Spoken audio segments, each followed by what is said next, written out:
So welcome, Michael Dunlop. It's lovely to see you today. So you are representing OR Training and Development because you have been nominated alongside your colleagues Leanne McCafferty and Lynn McEwen, who are part of what you've been doing.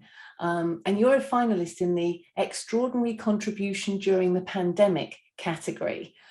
We should have thought of a better title for that one. Bit of a mouthful. But thank you, Michael. It's lovely for you to be with us today. I'm really lucky. We have nothing to do. ANLP has nothing to do with choosing the finalists, but we do see all the nominations, and I've got your nomination here, and it's just eye-opening. I'm just going to read a couple of bits out to you. As the COVID-19 pandemic hit, NISC recognised that the social care workforce would be delivering services in a rapidly changing and hugely challenging environment and required access to learning and resources to support them, or partnered with them to develop and deliver an online NLP resource to support the resilience and well-being of the social care workforce. Given the urgency of the situation, the turnaround time for this resource was 2 weeks. Michael, tell me a little bit more about this and the work that you do that's led to your nomination. Karen, it's great to see you too, and thanks very much for inviting us along. We're still in the state of shock at the moment about being finalists, so we're hugely honoured. Thank you so much, and it means an awful lot. Where do I start? Funny, it's important. It's important for us, the work that we've done, because of why we're here. So, or as you know, and I've had so much support from ANLP over the years, and I really, really do appreciate it. Or is named after my daughter, whose name was Orla Rose. And unfortunately, we lost her to a rare immune condition 11 years ago now. And while Orla had been ill, it was a rare immune condition called HLH, the things you learn in life. And while Orla was ill, I had used little bits and pieces of NLP to kind of help me keep going. And also with some of the other parents who were on a similar journey. And on the journey we were on with Orla, we met the most amazing people in healthcare, doing extraordinary things, often working in a system that doesn't seem to care very much sometimes about the people who work in it, and who were in very stressful environments. So I'd used little bits and pieces of NLP to help them at different times. And when we lost Orla, I suppose it's one of those points in life where you have to decide to go and do something. So I decided I was going to do this. I was going to use NLP to help people who were trying to make a difference, especially in big systems and especially in the health and social care, if I could. So that's what the last sort of 10 years or so has been about with OR. And during the course of that, we've worked with the Chief Executives Forum in Northern Ireland, with senior public sector leaders, and we've worked in health and social care. And we have a relationship with the regulator for social care, the Northern Ireland Social Care Council, who are NISC. Yes, NISC. They have a brilliant senior team. I suppose you should talk Patricia Higgins, who's an amazing chief executive, Marion O'Rourke and Declan McAllister. And they had been on some of the programs that we'd run. So it's very much NLP as a practical approach to leadership and building relationships and things like that. And they'd asked us if we could look at developing some programs for the social care workforce. And while we were doing that, COVID hit. And I'll never forget Catherine McGuire, who's a brilliant leader in NISC, describing it. You could see it in your TV screens. First there was China, and then there was Spain, and you were looking at it and you realized this is coming. And what are we going to do about it? And social care was clearly going to be at the very forefront of it. Yeah. So NISC contacted us and said, look, you see the stuff we were going to do in social care, could we possibly develop an online resource? And we said, yes, absolutely, we'd love to. And the deadline was 2 weeks. So slight panic set in. But very lucky because I have 2 brilliant associates who work with me. Leanne McCafferty, as you mentioned, and Leanne has 20 years experience of working in social care, particularly in learning disabilities. She's a brilliant manager. And Leanne has a real passion for using NLP as a practical resource in social care. And Lynn McEwen, who has a background in HR and leadership. She's worked with the likes of Aer Lingus and Zoetis. And again, she's an NLP master practitioner. So between us, and the brilliant team in NISC, we thought, what could we use that would be of help to the social care workforce, particularly because we knew from the conversations with NISC, we're talking about an uncertain environment. We're talking about fear and stress and anxiety. We're talking about people who have to go into situations where they're putting themselves in harm's way to look after other people. Yes. So we started to think what we could do. And the main aim was to make it as practical as we could and as accessible as we could. So anybody with an NLP background, if you have a look at the resource, you'll notice we've cheated and we've used the pillars of NLP as the basic framework. So beliefs and values. We've looked at building rapport with people. We've looked at outcomes and outcome thinking. We've looked at awareness, self and others, or emotional intelligence, as it's called these days, flexibility and some things that you can do. And then we looked at the attitude and curiosity. And with the brilliant team in NISC, and again, I have to name check a few people, Maria Harkin and Mita Keenan, who were amazing in the Social Care Council team. They worked with us over the space of 2 weeks to put a resource out there online that was accessible by anybody, where you could work your way through the pillars and have some immediately accessible practical approaches and ideas and techniques that you could use. And thankfully, it seems to have made a bit of a difference. So we're kind of delighted. And for me personally, I suppose it's been a real milestone in the journey that we were on, starting with where we've come from. So absolutely. That was a lot, sorry. No. I think it's really important to understand where the nomination has come from. And I think you very eloquently explained that. As I said, I've got your, you said it seems to have worked slightly. I've got the nomination in front of me. And I'll just read out. Between May and October 2020, the resource was accessed by 3,625 users who were asked to complete feedback. 92% agreed that the learning resource will help them with their social work, social care role studies. 89% agreed that the content they worked through had been useful, and 95% would recommend this resource to a colleague. And one of the people that clearly went through that program wrote, it encourages self-awareness, reflection, and the need to be aware of others and flexible in your practice when working with adversity. Now that's from someone who probably has no NLP training, but has benefited from the resource. So when you read those things and you hear those things, what does it mean to you to be nominated for this award? It means an awful lot, Karen, I have to say, if I'm honest. We were just trying to help, and we have a firm belief that NLP at its best, it has some practical things that are really useful for people. And to do it in I suppose in the setting that we were in, knowing what those people were facing and then sort of working with them and talking to them. And the fact that we could do that, and they went and they used it and they applied it in their own way. They were able to take some of the things from NLP, apply it in a way that mattered for them. And the feedback, as you said, there was 3,625 people in those months that used it, and they all gave feedback, which was amazing. And it was the numbers are kind of impressive, which is great. But it was the individual feedback that human beings were telling us, like, this made a difference for me. And then we started to get feedback from GPs who were using it with themselves and also with patients, vets, people who were business owners, because it was accessible by anybody, which was great. And I suppose for me, NLP at its best is it's something that's easily accessible by people. Yeah. And sometimes we're in the world of NLP, I think we often find it difficult to communicate how good it can be. It kind of gets lost in the hype that's out there and how useful it can be at its best. And for me, the partnership with the Social Care Council, it was just a brilliant example of NLP in action and collaboration and working in a genuine partnership. Yeah. So the fact that it was, the fact that we did it is great. And the European Social Services Award, that was amazing too.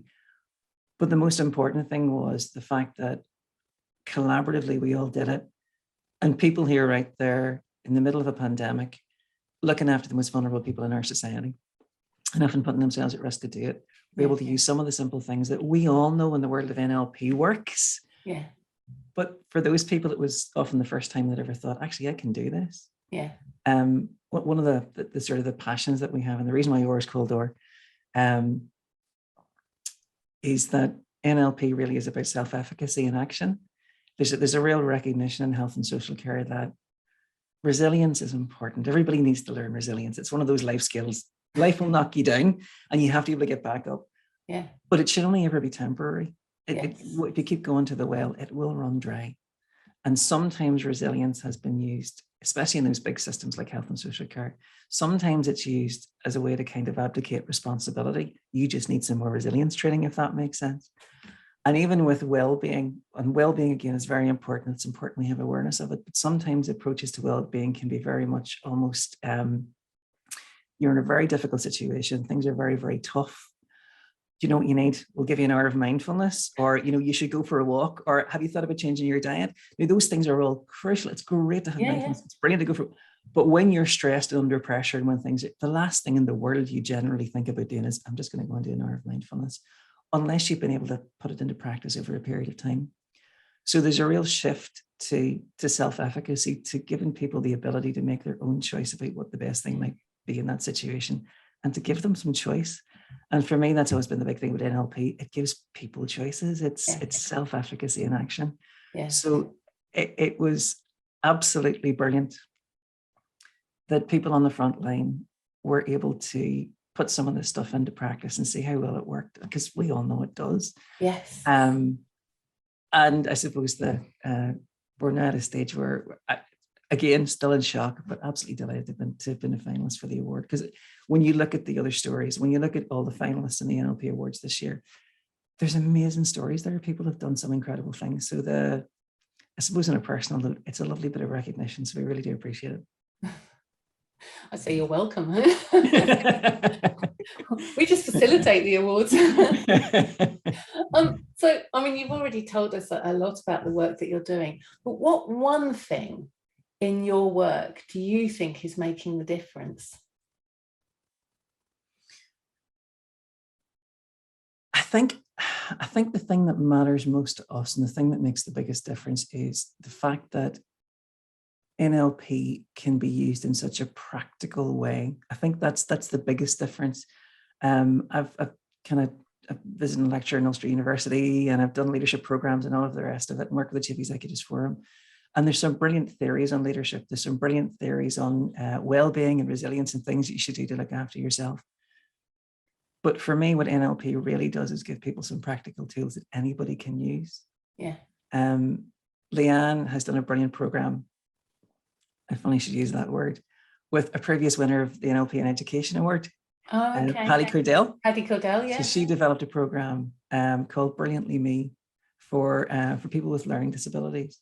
Right. And the results they've been able to get on that program, and how people have seen themselves, and the difference in confidence that they've had. And you look at that, and you look at some of the programs that we've done with the Chief Executives Forum in terms of public sector leaders and helping them with where they are.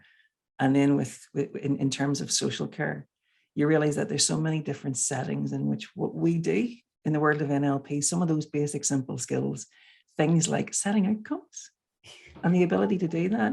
Yeah. Things like being able to build rapport with other people. Yeah. Things like being able to manage your own emotions. It's amazing how in so many different walks of life and different levels of seniority and all of the rest of it, it still comes as a surprise to people that you can actually manage your emotions, as opposed to your emotions often managing you, especially in stressful situations and when people are under pressure. And there's a brilliant thing in NLP. I often think that makes a huge difference. It's a place where people can come together. It's a great place for building connection. And I think I've said this before, but NLP are a brilliant example of that. That we all come to NLP with our different experiences and our different views and our different perspectives, and that's what any group of people do. Yeah, and NLP gives us a place where we all come together. And one of the things that I often find on our programs, but especially with this resource with NISC, lots of the people who accessed it were coming at it from different ways. There were care homes and community centres. There were people out in the public. There were people who were dealing with supporting social care workers. There were leaders. There were managers. And all of them brought a different experience to it, but we're able to take each of those tools, things like setting outcomes, and make it work for them, make it something that was relevant to them. And I think for me, the most important thing is how accessible what we do is and how practical it is. Yes. And I think that's one of the brilliant things about NLP. That's what I love about it. Absolutely. Thank you. So where would you like to see NLP, and particularly your work, in the future? I think there is a huge need for what it is that we do. And maybe one of the things that certainly I could do better, and maybe collectively we could do better, is to be able to communicate how beneficial it is to the people who really need it. Because of our background and sort of why OR was set up in the first place, my own interest is public services. I have a thing about it's kind of making a difference by helping the people who actually make a difference, if that makes sense. That's kind of what we do. And I find that NLP is a brilliant way of doing that. So where we are at the moment is, as part of what was happening in the pandemic, we were also asked by the Chief Executives Forum, could we develop an online program, because people couldn't get in rooms, to support senior leaders in health and social care and across the public sector. No pressure. And what became very clear very quickly was those decision makers were not only in danger of burnout even at the beginning of the pandemic. There was that emergency phase, but they were very much looking after themselves. Looking after other people rather than themselves. And as the Northern Ireland Mental Health Champion, Siobhan O'Neill, who's amazing, Professor O'Neill says, you can't keep other people warm by setting yourself on fire, at least not for very long. Yes. And that's what we saw a lot of with senior leaders and chief executives in public services, and particularly in health and social care. Also, there's the loneliness of the role. Yeah. There's the fact that everybody's looking to you to make a decision.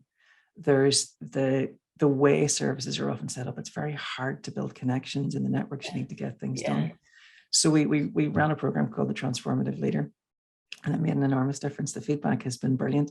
And it is, again, very practical, simple NLP applied to various situations that a lot of the leaders were facing. And thankfully, they found it really, really useful. So where I'd like to see NLP is kind of at the heart of delivering helping people who deliver public services. For me, that's a big thing. I know we've talked about this before, but one of the things that we've been exploring over the last couple of years is the Programme for Government for Northern Ireland. Yes. And it's a major thing. It's outcomes-based accountability.